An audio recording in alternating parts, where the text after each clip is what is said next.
So we got a few problems on the monster truck to get it ready for the next competition. Last competition, we hit this 4-link suspension bar on a bus and bent it. So I want to see if I can jack it up and then put some wood under it, let the truck onto it and see if it will straighten. Probably won't, but it's worth a go.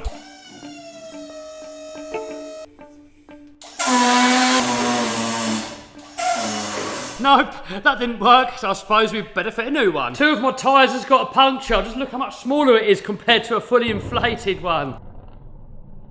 It's actually fully come off the bead, so no idea how we're going to inflate it again. But here I've got this little tyre repair kit from Amazon, so hopefully that's going to fix it. The front steering system, not perfect, and this is supposed to be the world's best monster truck, so it needs the world's best steering system, and we got that here. We're going to put that on as well in this video and then try it out. So I've got a brand new 4-link bar here. We're going to whip that one off and put that one on.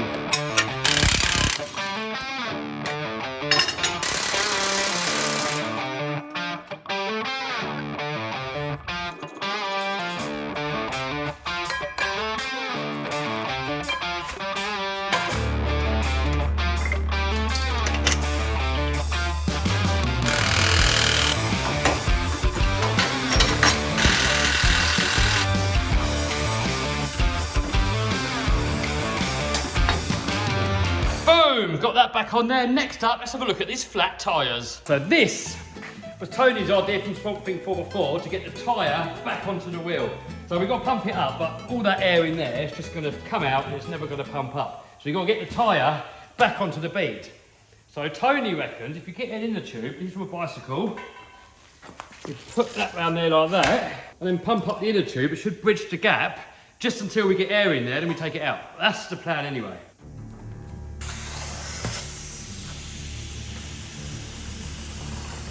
Yeah, I'm moving. Really? Is that... Oh, hold on. Oh, it's not going to work, is it? It's down as well. It needs to be higher up.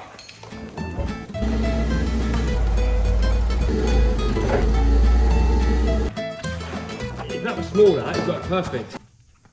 Zip tie.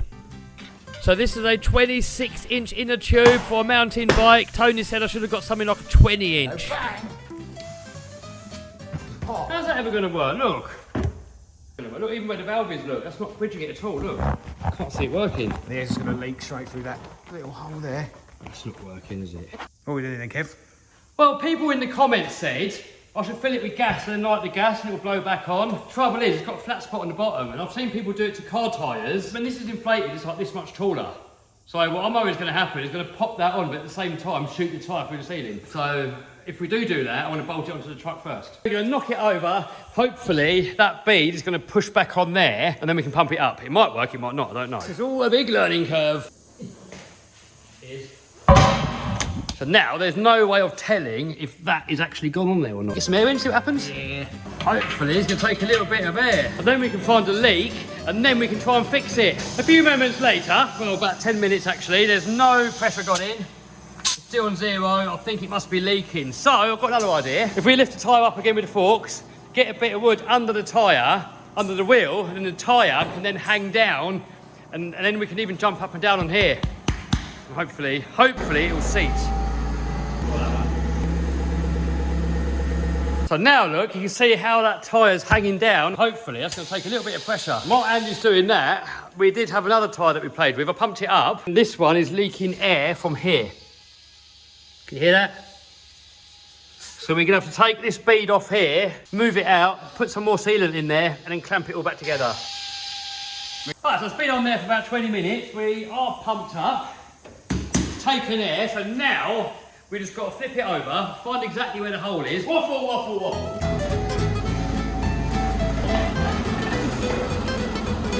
So I know the hole is roughly... It's in here somewhere, look. Where's your water? Soapy water? There we go. Right, so tiny little hole though. Here we have my tyre repair kit. I've never used before. It's an Amazon special. That's what Tony from Swamp Thing told me to get. So we need to make a hole first with that, and we've got to find exactly where the hole is first. Yeah. Ah, it's there, isn't it? It's a little split, isn't it? Yeah. So that, yeah, look. It's gone in diagonally, that's the thing. Yeah, look. Straight. I'm going to have to get a specialist in to fix that anyway. So I can't fix it, because that only works if you've got a hole. This is a little split. So I'm going to have to get some sort of a tyre company to come in. See it there, look.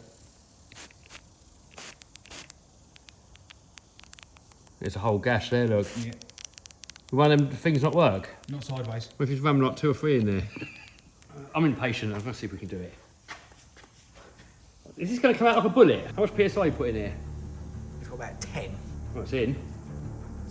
Right, so now we've got to let all the air out. Put one of these in there.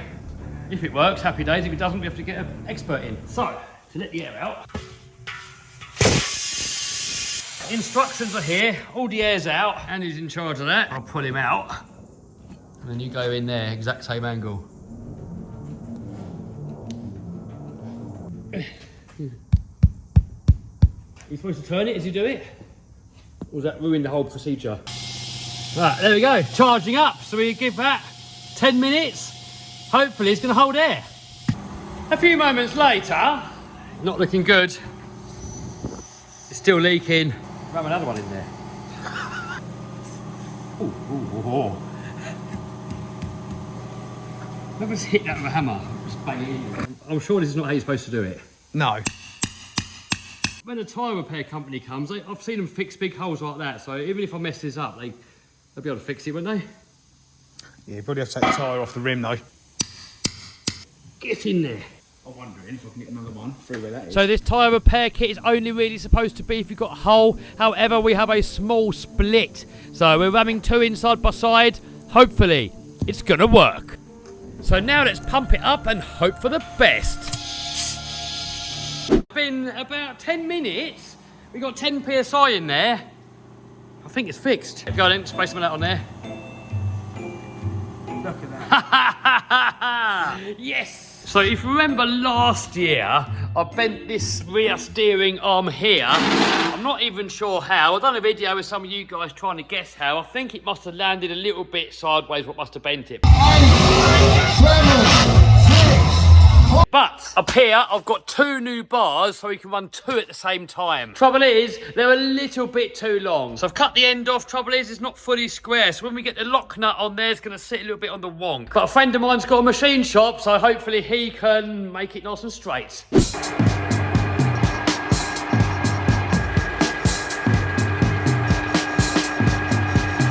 Boom! All done. And next we need some more rod ends, and I've got those in that box there.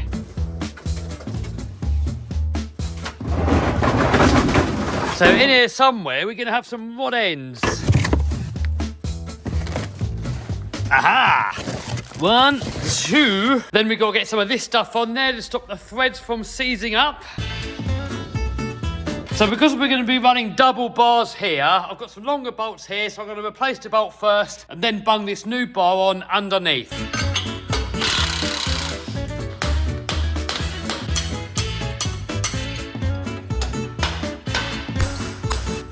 Now, same again on this side. Boom!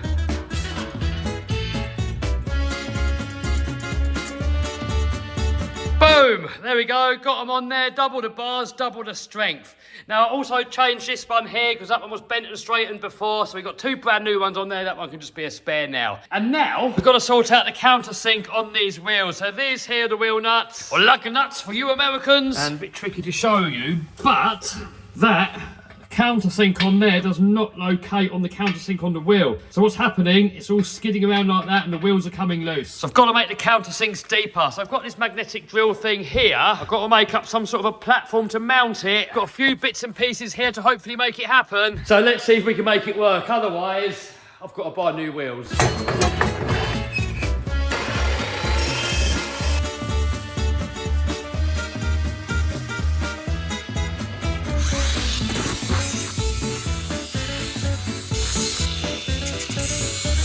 So plan is that there, and then mag drill, weld a bit of metal across, and hopefully it's going to work. Right, let's get welding.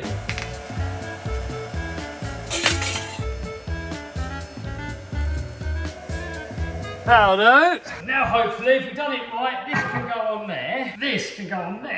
So here's the countersink drill bit, and this is the drill bit that we need to go down there and drill. Now this drill does not go down far enough. That's like almost a metre down. So I've got an extension piece. Yeah, I think we need a few more. Hopefully I've got enough. Then you just bang it on the floor to lock them all together. hopefully that is going to be long enough. Ah, not quite. Look, we've got a little way to go. I've got another option. Now, I could order a few more of these, but I'm a millennial. I need instant gratification. And I've got something else, look. I've got another adapter here, but this one's for a bigger fitting. I've got this giant drill bit here that could go into there. Then all I've got to do is sharpen this to a 45 degree, and then we should be good to go. So we've got this wedge thing here. That goes in there, and then you wallop that with a hammer. This comes out. Now we can get this bad boy, give it a wallop. This can't be safe, surely. Let's see if it's long enough first. If it is, we'll sharpen it up to a 45 degree. Hopefully we're gonna reach, please. Yes, we've hit the bottom. I think this is gonna work. Right, so we've got the wheel nut, and if we check on here, look, we have 45 degree chamfer. The drill bit's gonna have to be the same, and as you can see, it's not, so we have to sharpen it. Normally, you would use a proper drill bit sharpener. I don't have one, so you could use a bench grinder. I also don't have one. But I do have an angle grinder, so let's see if we can improvise.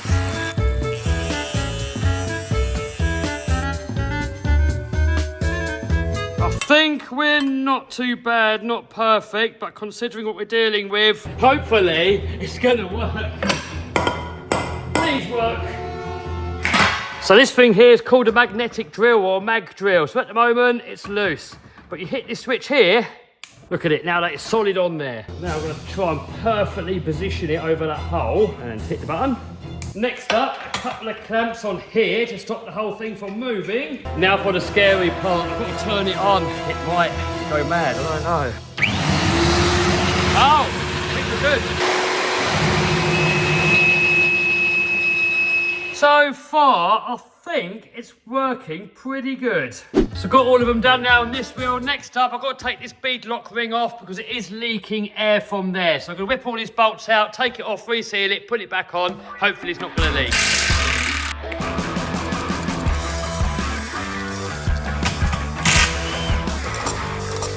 Now hopefully this is going to maybe come off. Kind of wedged on here a bit. So the bead has lifted off, but it's wedged actually on the tyre. So we've got to, I don't know, smash this down somehow. I'm not heavy enough, I need someone heavier.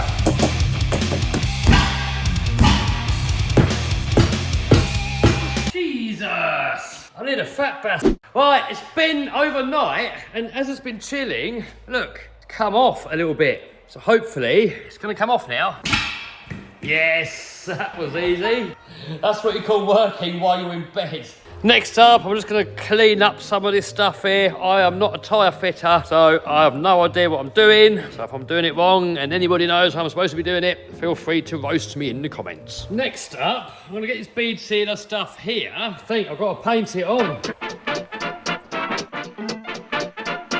Hopefully that's enough on there, and I'm also going to put a little bit around here. Now I'm going to try and put it all back together again.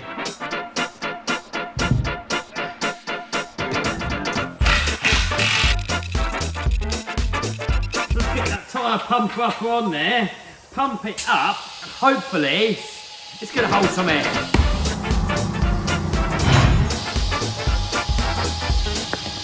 Come on! Right, it's been overnight and it appears to have held air. So next up, we've got to stand the tyre up again and make sure that these fit.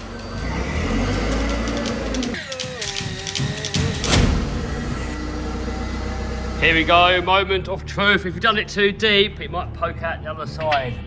Oh, guys, I think that is looking absolutely perfect. Yes! So that's all 4 tyres done. Next, let's have a look at the steering system. So we've got to take all the old stuff off. So the old tank, the old steering pump, this thing here, and the orbital valve, which is the valve that goes onto the end of the steering wheel. And then I've got to replace it with all this new stuff here. And hopefully, it's going to work. Man, these pots look nice. The advantage of this system is supposed to be faster, smoother, less likely to get bubbles in there and make it all wishy-washy, more direct, and it's also supposed to work when it's upside down and you're doing wheelies, when you've got the truck on end. It's just all round a better system, and the same system that Monster Jam now use. If we've got the world's best monster truck, then we've got to have the world's best parts. So this is going to make a mess, so I'm going to try and catch as much as what I can in here. Here we've got the reservoir tank, and underneath here, we can turn it off on the tap.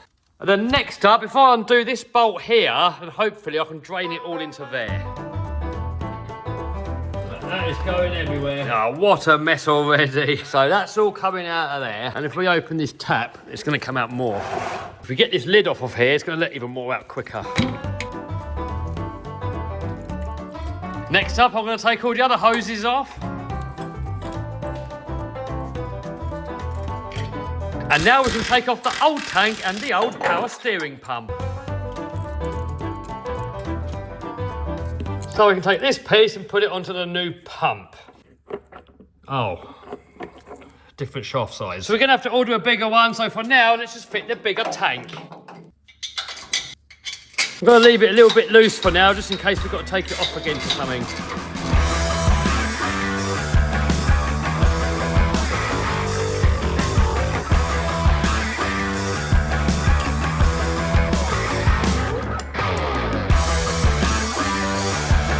Next up, we've got to take off the front end so that we can get to the orbital valve. What are you doing? So you know when you blow their bottles, we go like that. You got Vinny in the house, so we've got to try and lift off the front end and not hit that. So now, the bit that we need to get at is orbital valve.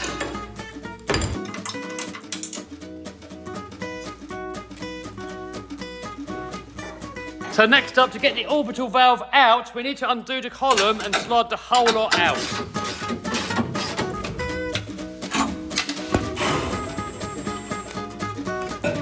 Right, so that's it all disconnected now. All I've got to do is slide it out. Now you can see here, all the terminals come out this way. Whilst really, they're supposed to really point downwards. It makes it a lot easier to put everything on. So I've got a new column. This one here I shortened. I think I shortened it too much. I've got a new column. We'll put that on. That'll bring the whole unit further this way. Then we can have the unions going down. So new steering column, a little bit longer. New valve. So all we've got to do now is take these brackets off, put them onto this one, and then we can put it all back on.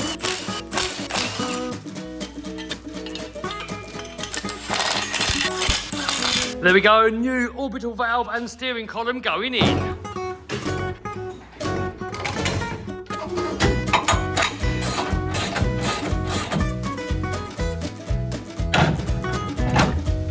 So that's all the orbital valve and the steering column put back in. Next up, I've got to remove that side cover, weld on this metal bracket, and then we can fit this valve thing. Now, I don't want to weld it directly onto the chassis, so I've got these shaft collar clamps here. These will clamp onto the chassis, and then this bracket will weld onto that. I think for now, I'm just going to clamp it onto here, just so we've got like a jig, so we can weld it on, then we can unbolt it and do it in there, because trying to get the welder in there is a lot more tricky.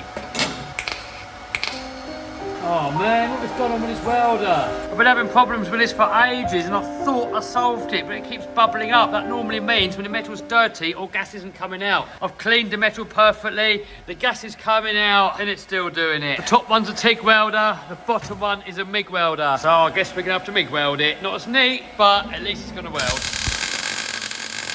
So considering I've not done any MIG welding for a little while, I think it's actually come out pretty good. So for now, I'm going to chuck a bit of black paint on there. It's only temporary because eventually I want to take it all apart again and get all these parts powder coated. So now we can bolt this valve block, filter housing, whatever it's called, onto the bracket, and then we can attach it to the chassis. Boom, there we go. That thing is on there solid. I'm a big fan of not really welding to the chassis, because saying you ever destroy the chassis and you've got to get a new chassis, then you can just take all the bits off that you've made, bolt them back on. If everything's welded, it's a lot more work. Also, if you buy a new chassis, you can get it pre-powder coated, then you haven't got to weld onto it, so that would make it easier too. Next up, I've had my new little Boston gear turned up. So now we can put this on here. We've got to get this keyway in there to stop it all from spinning around. Some Loctite. And now we can get the pump and try and fit it back into the back of the engine. Well, front of the engine really, but the back on the monster truck. You've got to get it perfectly in, and when you're stretching over it, it's not easy. Come on, get in the hole. Don't battle me. You're going to battle me, aren't you?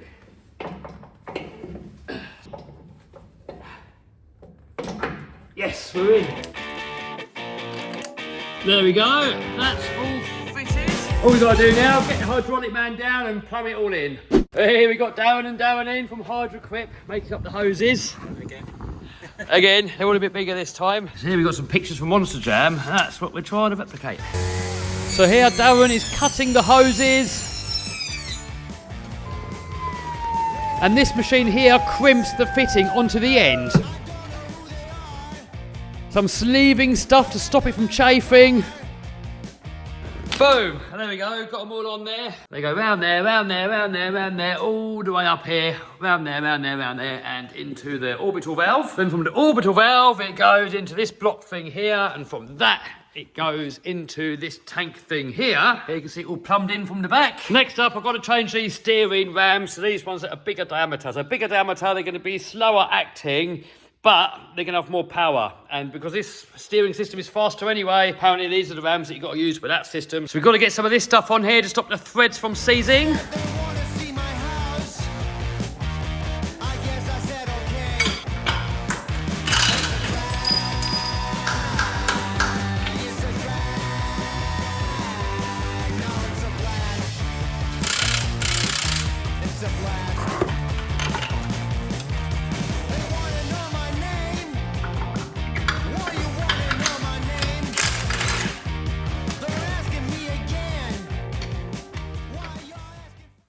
Man, this is stiff. I need to get this ram out so that it lines up with that. Get this stuff off of here, because maybe it's getting a little air trap in there and we can't pull it out because of that.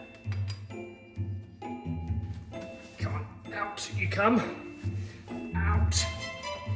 Out. Oh, Jesus. How are you supposed to get it out? Oh, God. Man. Oh man, I faffed about with it off camera, still couldn't get it out. So, I rang up my buddy, Tony, from Swamp Thing 4x4, and he showed me how to do it. So we get this bolt here, put it through the eye, get a mallet, and just wallop. Look at that.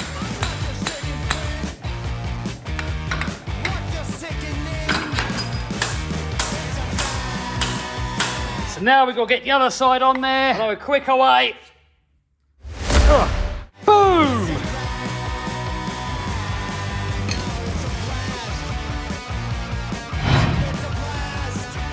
Next up, we've got to put some fluid in the tank, and then we've got to start it up. But before we start it, the engine does need an oil change. We can change the oil, start the engine, bleed all the steering. Hopefully, fingers crossed, it's going to work. I think we can just use transmission fluid. Hopefully, we've done everything up, and we're not going to have any leaks. All right, so maybe another 20 of these, and we'll be good to go.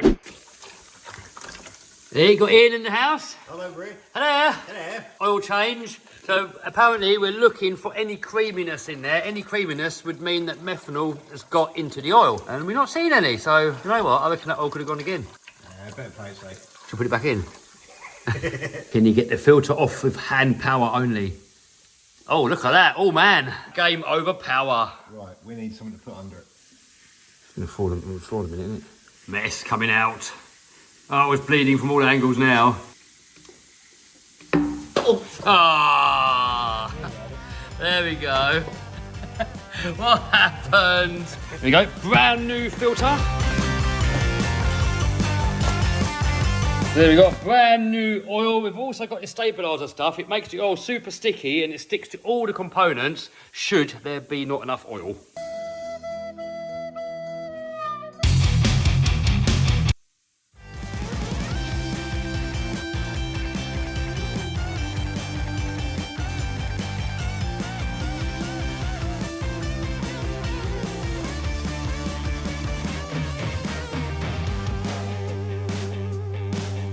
So now we're going to get the truck outside, start it up, and hopefully it's going to work. We're going to drag it out with the forklift because the methanol fumes, they really sting your eyes so badly. If we're standing in here, we're going to be like blind. Yep, you good?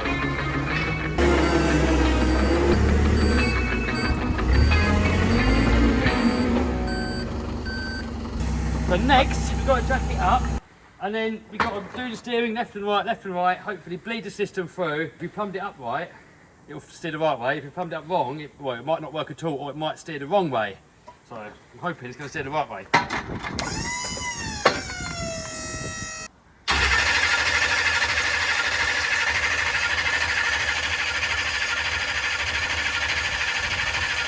So it doesn't want to start, so what we can do is put a little bit of petrol or gasoline for you Americans straight into the injectors. Hopefully that'll get it going, and then we can put it over to the methanol. Get that open, fire some of that in there. Right, let's try again. So that on, ignition's on. We'll give it a bit more. So this time I think I might try it with the fuel on. It might have a fuel pump blockage. Who knows? Right, let's go again.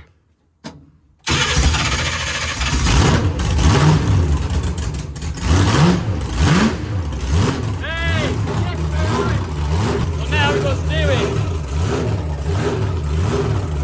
Oh, there we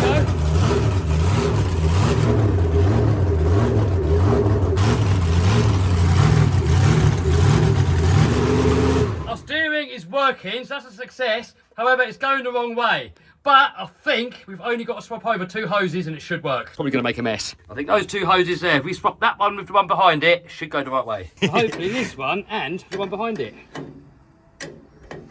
Hopefully, we're not going to get fluid going everywhere. We're getting fluid going everywhere. Did you get that in your mouth? There we go, all swapped round. Hopefully now we're going to go the right way round. Back into the cockpit.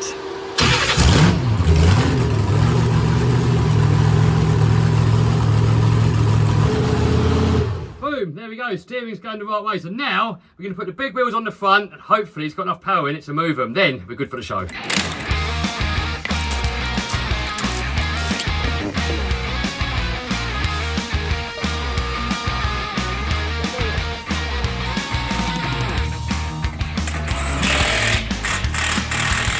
Wheels are on.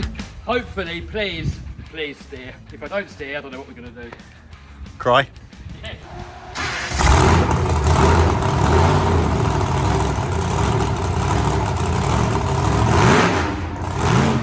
Man, that steers so much easier. One-handed, easy. Guys, hopefully this year we've got the freestyle in the bag. So now we've got to get it all back off again, get it back in the shop. The next time you'll see it, will be at Santa Pod. So is the weeks of wrenching worth the 90 seconds of fun? Absolutely. And you can come along to the next event at Santa Pod on August 18th.